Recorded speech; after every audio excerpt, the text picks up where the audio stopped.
नमस्कार। 2026 और उसके बाद कामयाबी का मतलब क्या होगा? आज हम एक ऐसे फ्रेमवर्क पर बात करने वाले हैं जो सक्सेस को देखने का हमारा नजरिया ही बदल सकता है। इसका नाम है डायनामिक रेजिलियंस और यकीन मानिए ये एक असली गेम चेंजर है। तो आज हम क्या क्या देखने वाले हैं? सबसे पहले हम समझेंगे कि सक्सेस की नई नियम पुस्तिका क्या है। फिर हम इंटेलिजेंट फेलियर के पीछे की साइंस में उतरेंगे। इसके बाद हम रेजिलियंस को एक नई तरह की मेंटल कैपिटल के तौर पर देखेंगे। फिर एक मजेदार विजन स्ट्रैटेजी है जूम आउट जूम इन। और आखिर में इन सबको एक साथ लाएंगे एक प्रैक्टिकल क्वार्टरली रेजिलियंस ऑडिट के साथ। तो चलिए शुरू करते हैं। तो सबसे पहले ये समझना जरूरी है कि वो पुराना तरीका, मतलब हर चीज में परफेक्ट होने की कोशिश, अब क्यों काम नहीं करता। देखिए, दुनिया बदल चुकी है तो जाहिर है कामयाबी के नियम भी बदलने ही चाहिए। यही है सबसे बड़ा बदलाव। हम परफेक्शन के पीछे भागने के बजाय अब डायनामिक रेजिलियंस की तरफ बढ़ रहे हैं। मतलब अब फोकस फेलियर से बचने पर नहीं है, बल्कि उससे सीखकर और मजबूत होकर वापसी करने पर है। और ये एक बहुत बड़ा माइंडसेट शिफ्ट है। और हाँ, एक बात बिल्कुल साफ समझनी होगी, ये सिर्फ पॉजिटिव थिंकिंग वाली बात नहीं है, ये एक प्रॉपर स्ट्रैटेजी है। इसमें हम फेलियर को एक डेटा पॉइंट की तरह देखते हैं, रेजिलियंस को एक स्किल की तरह जिसे सीखा जा सकता है, और लॉन्ग टर्म विजन को एक एंकर की तरह जो हमें संभाले रखता है। यही वो चीज है जो किसी भी मुश्किल से निकलने में मदद करती है। और ये सब हवाई बातें नहीं हैं। इस फ्रेमवर्क के पीछे UPenn positive psychology centre, Harvard business school और यहाँ तक के जेपी मॉर्गन जैसे बड़े बड़े संस्थानों की सॉलिड रिसर्च है। मतलब ये जो भी जानकारी है वो पूरी तरह से भरोसे के लायक है। चलिए अब इस फ्रेमवर्क के सबसे कह सकते हैं क्रांतिकारी हिस्से पर आते हैं, और वो है इंटेलिजेंट फेलियर के पीछे का विज्ञान। ये एक ऐसा आइडिया है जो फेलियर को देखने का हमारा नजरिया हमेशा के लिए बदल सकता है। तो आखिर ये इंटेलिजेंट फेलियर है क्या?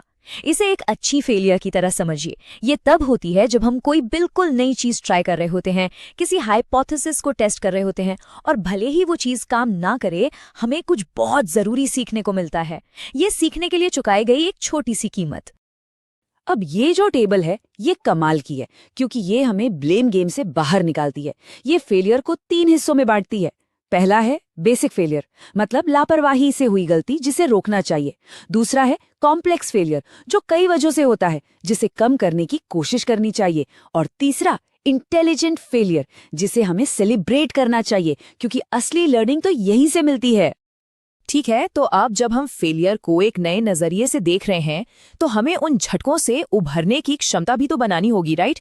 और यहीं पर काम आता है रेजिलियंस, या जैसा कि इसे कहा जा रहा है, नई मेंटल कैपिटल। अब सवाल ये है कि रेजिलियंस असल में कितना जरूरी है। जरा इस नंबर को देखिए, 2.7x। ये कोई छोटा मोटा फर्क नहीं है। इसका सीधा सा मतलब है कि जो ऑर्गेनाइजेशंस बहुत ज्यादा रेजिलिएंट होती हैं, उनके अपने कॉम्पिटिटर से बेहतर परफॉर्म करने की संभावना 2.7 गुना ज्यादा होती है। ऐसा क्यों? क्योंकि वो सिर्फ मुश्किलों का सामना नहीं करती, वो उन्हें एब्जॉर्ब कर लेती हैं, उनसे सीखती हैं और पहले से भी ज्यादा मजबूत बनकर उभरती हैं। ये किसी सुपर पावर से कम नहीं है। और सबसे अच्छी बात पता है क्या है? रेजिलियंस कोई ऐसी चीज नहीं है जिसके साथ हम पैदा होते हैं। नहीं, ये एक स्किल है जिसे किसी मसल की तरह ट्रेन किया जा सकता है, उसे बढ़ाया जा सकता है। इसी को कहते हैं साइकोलॉजिकल कैपिटल, जिसमें इन्वेस्ट किया जा सकता है और जिसे बढ़ाया भी जा सकता है। तो सवाल है, ये साइकोलॉजिकल कैपिटल बनती कैसे है? अमेरिकन साइकोलॉजिकल एसोसिएशन इसके लिए 7 C's का एक फ्रेमवर्क देता है। इसमें कॉम्पिटेंस, कॉन्फिडेंस, कनेक्शन जैसी चीजें शामिल हैं। मिसाल के तौर पर, अगर हम अच्छे कनेक्शंस बनाने पर ध्यान दें, तो मुश्किल वक्त में हमारे पास एक सपोर्ट सिस्टम होता है। तो ठीक है, हमारे पास इंटेलिजेंट फेलियर का कॉन्सेप्ट है और हम रेजिलिएंट भी बन रहे हैं। लेकिन ये कैसे पक्का करें कि हम सही दिशा में रहे हैं? इसका जवाब एक बहुत ही पावरफुल विजन स्ट्रैटेजी में छिपा है, जिसका नाम है zoom out zoom in. Personally मुझे ये कॉन्सेप्ट बहुत पसंद है। सोचिए, हम जूम आउट करके अपने 10 साल के विजन को देखते हैं, ये हमारा क्यों है और इसको लेकर हमें जिद्दी रहना है। फिर हम जूम इन करते हैं और अगले 6 महीने के काम पर फोकस करते हैं, ये हमारा कैसे है और इसको लेकर हमें पूरी तरह से फ्लेक्सिबल रहना है। कमाल का आइडिया है ना? और अब देखिए ये सब कैसे जुड़ता है। जब हमारी कोई शॉर्ट टर्म स्ट्रैटेजी फेल होती है तो वो कोई तबाही नहीं है, वो एक इंटेलिजेंट फेलियर है। वो हमें डेटा देती है ताकि हमारा अगला कदम और भी बेहतर हो। मतलब छोटे मोटे झटके हमारी लॉन्ग टर्म जर्नी को रोकते नहीं, बल्कि उसे और तेजी देते हैं। अच्छा, ये सारी थ्योरी सुनने में तो बहुत अच्छी लगती है, लेकिन इसे असल में करें कैसे? चलिए अब एक सीधे साधे प्रैक्टिकल प्लान की बात करते हैं जिसे फौरन इस्तेमाल करना शुरू किया जा सकता है, और वो है क्वार्टरली रेजिलियंस ऑडिट। हर 3 महीने में बस इस सिंपल 4 स्टेप प्रोसेस को फॉलो करना है। पहला, रुकें और जो हुआ उसका एनालिसिस करें। दूसरा, चुनौती दें। सवाल ये होना चाहिए कि क्या हुआ, ये नहीं कि किसकी गलती थी। तीसरा, चुनें। उस फेलियर से मिले डेटा के आधार पर एक नया रास्ता चुनें। और चौथा और सबसे जरूरी, बफर तैयार करें। और ये जो बफर वाला स्टेप है ना, इससे कोई समझौता नहीं हो सकता। ये लंबी रेस के लिए खुद को रिचार्ज करने जैसा है। इसके 3 मेन पिलर हैं: एक्सरसाइज, अच्छी नींद और मजबूत सोशल कनेक्शन। यही हमारी रेजिलियंस की बुनियाद हैं। इन्हें कभी भी नजरअंदाज नहीं करना चाहिए। तो इन सब बातों का निचोड़ क्या है? ये सब एक बहुत ही पावरफुल आइडिया पर आकर टिकता है।